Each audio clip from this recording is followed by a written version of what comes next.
Ah, bonjour à tous. Bonjour David. Bonjour Patrick, bonjour à tous.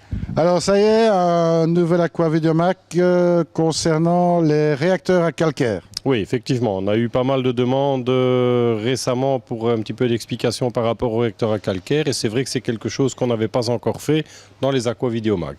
Alors, petit rappel déjà, donc on est bien dans l'aquarium de Haute-Mer. Oui, c'est exclusivement pour eau de mer, absolument. Alors, peut-être rappel du principe.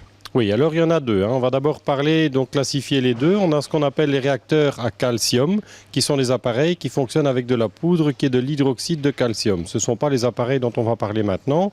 On peut faire une toute petite parenthèse. Le principe des réacteurs à calcium et donc à hydroxyde, ce sont des appareils dans lesquels il faut de manière très régulière, selon les modèles, de manière journalière ou même une fois par semaine, remettre de la poudre. Et là, le principe, c'est donc d'augmenter l'eau qu'on va rajouter, qui peut par exemple être l'eau du système de remise à niveau automatique, qui va passer dans un réacteur à hydroxyde. Alors c'est un système qui fonctionne, mais qui est plus lourd au niveau gestion, au niveau entretien, que ce dont on va parler maintenant, qui sont en fait les réacteurs à calcaire. Le principe des réacteurs à calcaire est le suivant, quelle que soit la marque ou le modèle, c'est d'avoir un volume d'eau dans lequel on fait une petite circulation, un débit faible au niveau de la circulation, c'est important de le préciser, et dans lequel on vient injecter du gaz carbonique qui a pour effet d'acidifier l'eau qui se trouve dans le réacteur. Cette acidité va faire quoi? Elle va venir dissoudre le granulat. Il existe différentes formes, on verra après.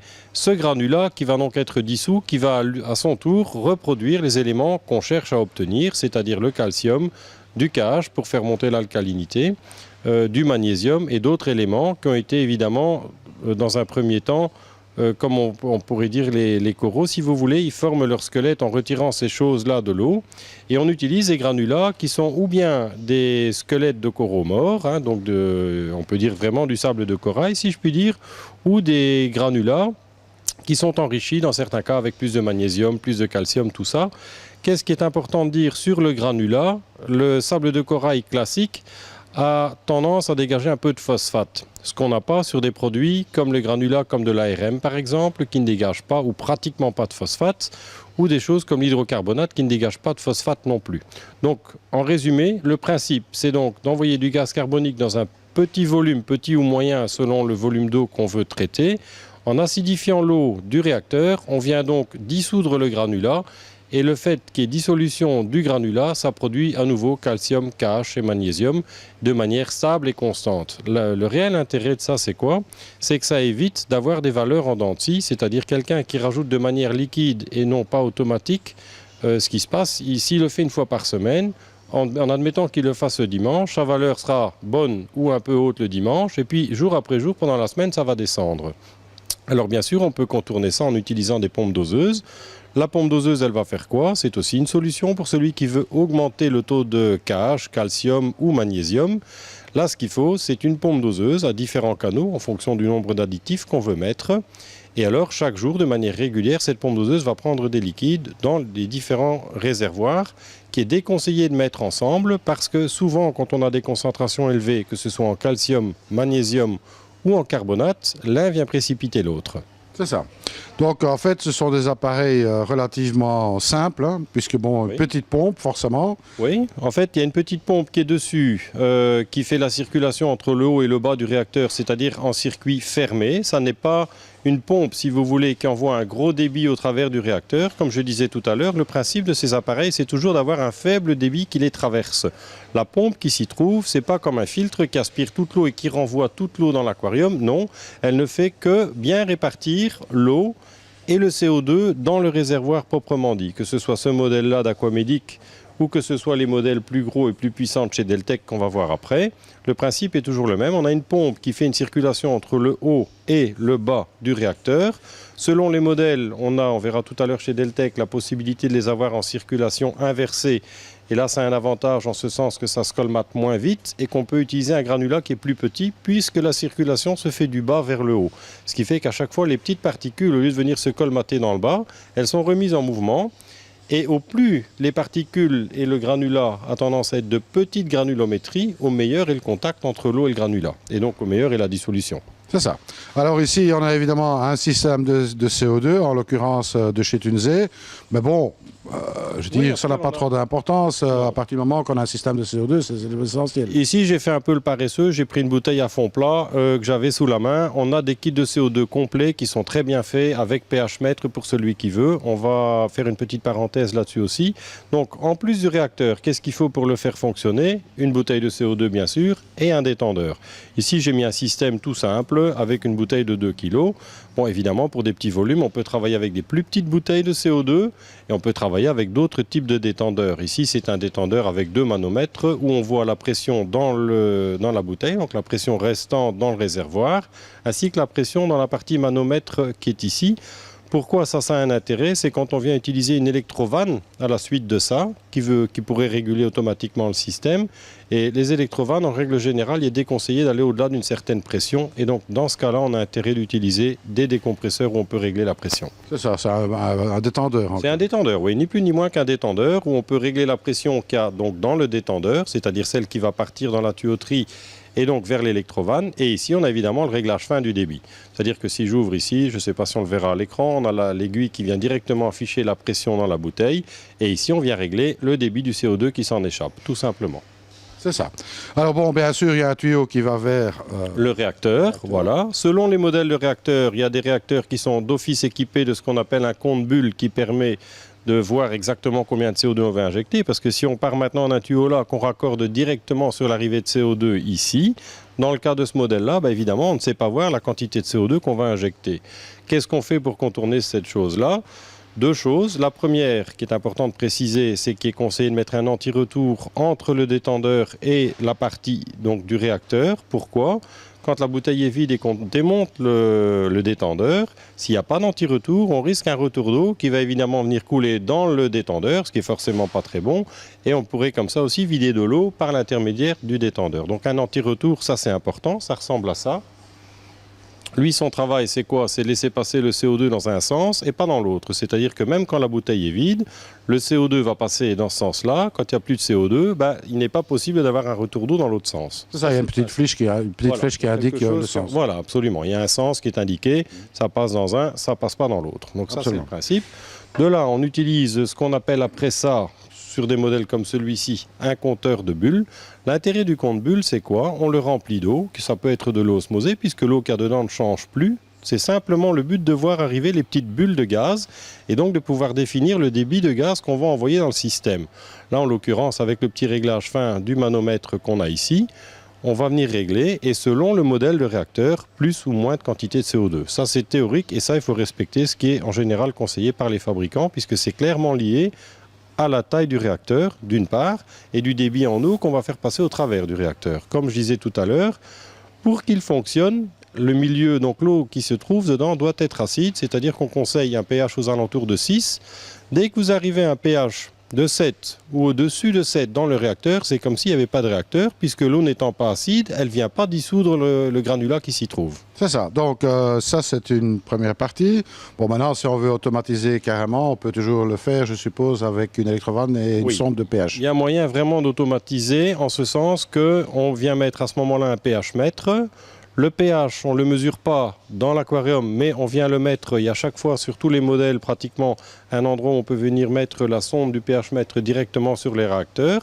L'intérêt de ça, c'est quoi? C'est de dire, voilà, on mesure le pH dans le réacteur, on demande un pH dans le réacteur, par exemple, de 6, et quand on arrive, par exemple, en dessous de 6, que le système vient fermer l'électrovanne CO2, ce qui se passe alors, c'est qu'on est certain que le réacteur est toujours en fonctionnement, c'est-à-dire que l'eau qui se trouve dans le réacteur, est toujours acide et donc qui fonctionne tout le temps. Ça, c'est pour la partie CO2.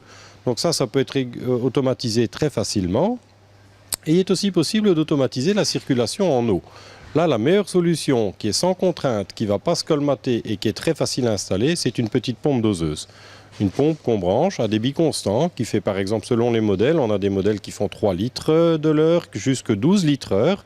Là encore une fois, adapté à la taille du réacteur et la consommation qu'il y a dans l'aquarium. Ça, c'est important de le préciser aussi. Souvent, les gens disent, voilà, j'ai un aquarium de 500 litres, quel réacteur je dois mettre? C'est un petit peu comme si on dit quelle quantité de nourriture je dois donner dans un aquarium de 500 litres. Ça dépend clairement de ce qu'il y a dedans. Quelqu'un qui a essentiellement des coraux mous avec un peu de corrodure, a forcément besoin moins de production de calcium, de KH et tout ça que quelqu'un qui a un aquarium avec que des corrodures, qui consomme bien entendu plus, puisqu'ils doivent former leur squelette en grandissant, en prenant ces éléments hors de l'eau. C'est ça.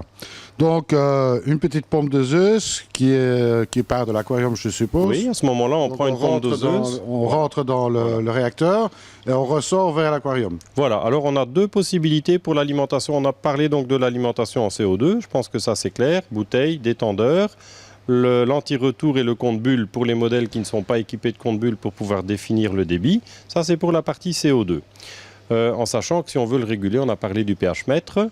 Maintenant, pour la partie circulation en eau, deux possibilités. Soit on prend une bifurcation sur une tuyauterie existante et on vient par exemple utiliser un T réduit, c'est-à-dire qu'on part ici du principe que la tuyauterie, par exemple, de remonter entre l'aquarium et le filtre, entre le filtre et l'aquarium, pardon, viendrait passer sur ce T-là, auquel cas on coupe le tuyau, on vient mettre le petit T réduit, et alors de là on a un morceau du tuyau souple qui est évidemment fourni avec le réacteur, et ici on a le petit robinet qui permet de régler le débit en eau qu'on va envoyer dans le réacteur.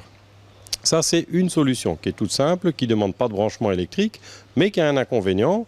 Comme on est dans des petits diamètres comme ça, dès qu'il y a des impuretés qui sont envoyées dans le système, étant donné qu'on doit freiner le passage de l'eau, puisque le but n'est pas d'avoir un gros débit dedans, c'est un système qu'il faut évidemment tenir à l'œil, qui a tendance à se colmater avec le temps. C'est ça. Hein, donc dès que c'est colmaté, qu'est-ce qui se passe? Votre CO2 continue d'arriver, le pH il peut être maintenu bon dans le réacteur, mais s'il n'y a plus d'eau qui circule au travers, c'est comme s'il n'y avait plus de réacteur. Donc ça c'est une solution. La seconde, c'est la pompe doseuse. Donc si on a une pompe doseuse, on oublie tout ça. On prend une pompe doseuse qui va donc avec un petit tuyau aspirer l'eau dans le filtre, idéalement à un endroit où il y a le moins de risque de particules possible et d'oxygène, donc un endroit où il n'y a pas de bulle. On aspire l'eau, ça peut être dans le filtre ou dans l'aquarium, généralement on fait ça dans la cuve de décantation quand on en a une.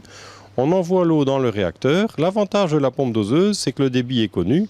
C'est un balai qui écrase un tuyau, c'est-à-dire qu'il n'y a pratiquement aucun risque que ça se colmate. Alors d'un point de vue entretien, sur la pompe doseuse, il y a un entretien régulier. C'est qu'évidemment, il y a une pièce en mouvement qui vient sans arrêt compresser un tuyau.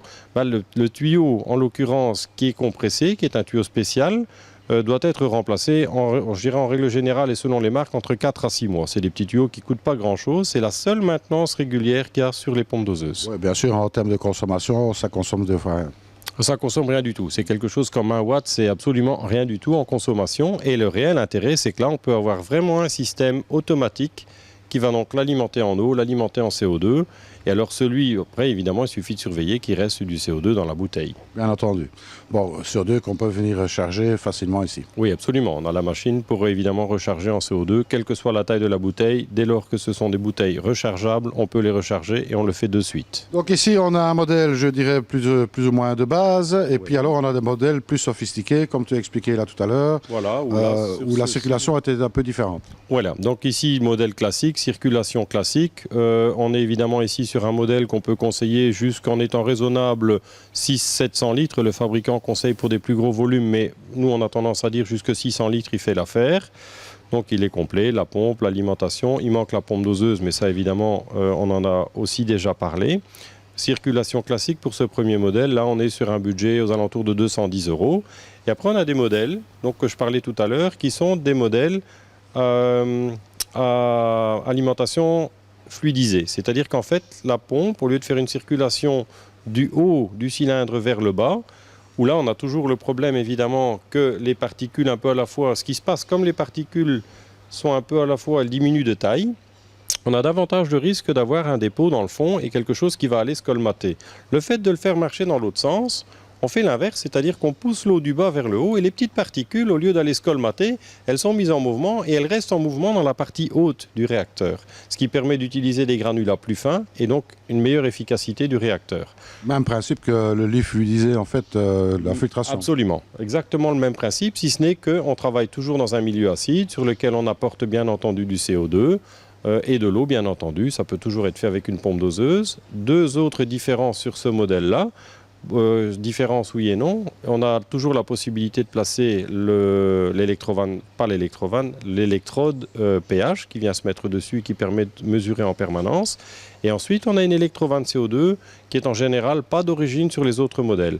Cette électrovanne CO2, eh bien, elle peut évidemment être commandée directement par un pH mètre. C'est elle qui va couper l'alimentation de CO2 quand on a le pH souhaité dans le réacteur. Alors ça, c'est prévu pour un volume, on va dire, de quoique, hein, bon, tout dépend, on rappelle, de la relatif, population. Voilà, exactement, mais enfin, bon, on pourrait dire... Celui-là, on dirait jusque 1000 litres, là, on va déjà sur des appareils qui vont jusque 1500, et on a évidemment des modèles encore supérieurs, jusque 7 ou 8000 litres. La semaine passée, on en a installé un tout gros sur un aquarium de plus de 7000 litres, où là aussi, on a donc une pompe doseuse pour l'alimentation, un système de gestion de CO2 et un pH mètre, tout ça en automatique.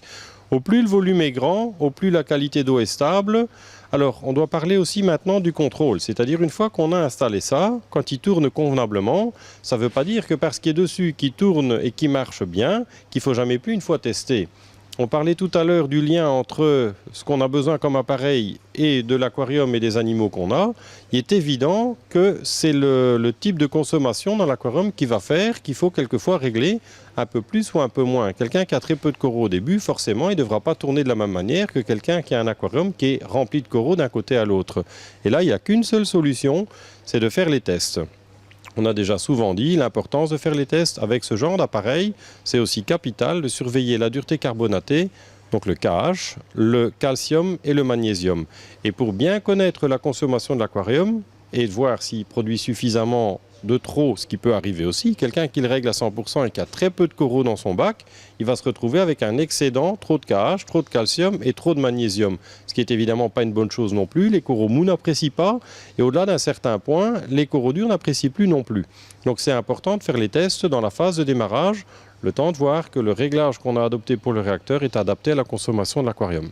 C'est ça. Alors bon, on a parlé de différents types de granulométrie dans les, je ne veux pas appeler réactifs parce que bon, dans les produits qu'on met dans ce réacteur, forcément. Oui, oui.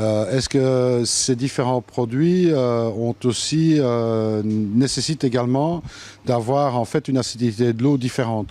Non, on ne peut pas dire qu'il y a une grosse différence. Disons qu'il y en a un qui va se dissoudre plus vite parce qu'il est moins poreux et donc plus dense. Mais quelque part, on n'a pas besoin d'une acidité différente. Si on a quelque chose, un pH aux alentours de 6, on a généralement une bonne dissolution du produit, que ce soit un type ou un autre. C'est ça. Donc je pense qu'on a fait un petit peu le tour oui. de ce qu'est le réacteur à calcaire. Bon, principalement évidemment pour les gens qui ont des coraux. Oui, oui, essentiellement pour les coraux. D'abord exclusivement marins, ça on l'a dit tout à l'heure. Exclusivement pour les coraux, plus spécialement pour les durs, mais celui qui a un aquarium avec des coraux mous et qui veut garder un bel aquarium avec des roches bien colorées, on sait tous que les belles algues calcaires qui poussent sur les roches, y compris sur les parois, sont des algues qui elles aussi consomment ce qu'on a parlé, des carbonates, du magnésium et du calcium. Ça veut dire que sur un bac à coraux mous, celui qui va mettre ça, il va forcément avoir des roches vivantes qui vont devenir plus belles que quelqu'un qui ne s'occupe pas des niveaux qui sont le calcium, le magnésium et le KH. C'est ça. Alors bon, donc on a l'appareil, donc le réacteur en lui-même, hein, différents modèles en fonction, bien entendu, du volume du bassin et de la population. On le rappelle, c'est très important. Oui, c'est comme la nourriture, on en a parlé tout à l'heure, c'est toujours ça. Et pour connaître vraiment l'équation entre les deux, est-ce que c'est adapté ou pas, il n'y a un seul moyen de le connaître, c'est de mesurer et de faire le test. Donc, grande différence sur les modèles, on va dire, plus basiques par rapport aux modèles qui sont plus élaborés, c'est que les modèles plus élaborés fonctionnent en système inverse, oui. Principe du lui fluidisé. Absolument. Ça, c'est la grosse différence entre les modèles, je dirais, classiques et des modèles fluidisés comme on a là. Sinon, d'un point de vue maintenance, ils sont très bien faits tous les deux. Ils sont à une ouverture très facile. Comme là, un petit quart de tour, on enlève carrément la partie supérieure, ce qui permet de recharger facilement. Ça, on a oublié de le dire. Qu'est-ce qui se passe? Donc forcément, ces granulats, un peu à la fois, ça se dissout et donc on les voit diminuer dans le cylindre. Ça veut dire qu'il faut quand même regarder. Quand le niveau vient à descendre en dessous d'un certain point, il faut recharger. Sinon, la quantité de granulats dans le cylindre étant diminuée, fatalement, la production de calcium et d'autres éléments est aussi en diminuant. C'est ça, donc on réajuste le niveau. Voilà, on remplit tout ça. Donc on ne doit pas oublier dans un système classique d'avoir le clapet anti-retour, ça c'est très important pour le CO2. Donc, et il faut mettre en complément évidemment du réacteur à calcaire une injection de CO2. Absolument. Sans CO2, un réacteur ne peut pas marcher puisqu'on n'obtient pas une eau qui est assise dans le cylindre. Soit avec un système de comptage de bulles, système de réduction de débit, etc., Oui. qui permet de fonctionner, on va dire, d'une manière pseudo-manuelle. Absolument. Ou bien alors, on utilise, et tous les réacteurs en sont équipés, l'entrée qui est prévue pour mettre une sonde de pH et qui va permettre de faire une régulation automatique du CO2 pour avoir l'acidité requise dans le réacteur. Oui. Donc ça, il est important de le repréciser, on va se répéter encore une fois, mais souvent les gens disent, écoutez, c'est bizarre, moi j'ai un réacteur, celui qui ne mesure pas le pH sur son réacteur, il ne sait pas voir s'il fonctionne ou s'il ne fonctionne pas. Donc il y a deux moyens de le mesurer, soit électroniquement avec un pH mètre, soit avec un test pH en goutte. Il suffit de prendre de l'eau qui sort du réacteur, de mesurer le pH. Si là vous trouvez un pH qui est élevé, automatiquement votre réacteur ne marche pas. Deux raisons possibles, un débit en eau au travers de celui-ci qui est trop important, ou une quantité de CO2 injectée qui est trop faible. Ça sont les deux facteurs qui peuvent évidemment jouer. Maintenant qu'on parle d'acidité, c'est important de rajouter ça. Beaucoup de gens disent, oui mais si mon eau qui sort de mon réacteur, elle est par exemple à 6 de pH, je vais faire baisser le pH de mon aquarium. En réalité, pas du tout, parce que qu'est-ce qui se passe quand cette eau retourne dans le système avec le taux d'oxygène qui est important dans l'aquarium et le fait qu'on ressort avec une dureté carbonatée plus élevée du réacteur, ça a l'effet inverse, c'est-à-dire que ça tamponne et ça fait remonter le pH. Et dès qu'il y a du CO2 en quantité, et c'est généralement le cas dans un bac marin, ne serait-ce qu'à cause de l'écumeur, l'oxygène va faire évaporer le CO2 et donc l'acidité qui ressort du réacteur, elle est pour ainsi dire nulle. C'est ça. Et donc, le but à obtenir, bien entendu, c'est de mettre du calcium dans l'eau pour faire profiter les algues et aussi, évidemment...